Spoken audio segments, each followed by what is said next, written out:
When I first found out Dark Sky Paradise went #1. I think I was in the office. I kind of expected it though, you know. I was in the office in New York, and I had been waiting with like bated breath because Sean was so excited and kept saying, "This is going to be a #1 album, Steve, going to be #1 album." First it was just #1 on iTunes, like the night it came out, and I hadn't slept in 3 days. But I never felt like more awake. And I don't owe nobody in the world no favors. I started from the basement, made it to the skyscrapers. I'm a successful nigga, I got shit going on. When I recorded this album, this was done completely different than any other album. You know, after the last process, the first couple albums he recorded at my studio. And this one I said, hey man, you should just build a studio for yourself and just go in there and work, because he spends a lot of time socializing.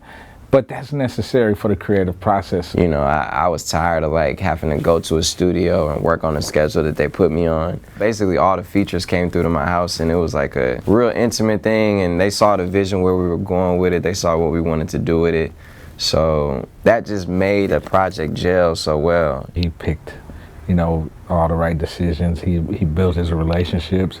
He made great records with these guys, and that's what you really want ultimately in an artist.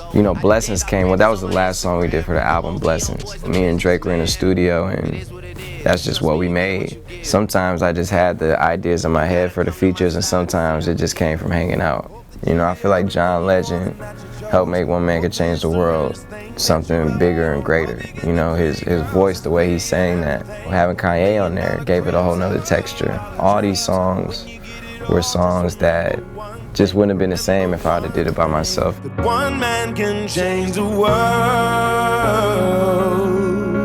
No ID, when he heard I Don't Fuck With You, he was like, man, you need to drop this one. I don't give a fuck, bitch. I don't give a fuck about you. My first reaction was, that's a hit. I don't fuck with you. You little stupid ass bitch, I ain't fucking with you. The world today is sort of always in competition with cutting through and trying to hear things in a very disruptive and noisy place, and that just cut right through, and people will stop and go, oh, what is that? I really fought for this record. I kind of went against everybody. Actually, the other person that really felt as strong as me is Jay-Z. And then I remember I played it for Hov too, and Beyonce, and they was like, man, you need to drop this one. It's crazy. I wasn't looking at it from the perspective as a single, because I'm not really into that. I just care about the music getting to the people. You know what I mean? So we dropped it, and it was like, I never seen something catch like that, like one of my records. I got a million trillion things I'd rather fucking do than to be fucking with you. We came up with an idea.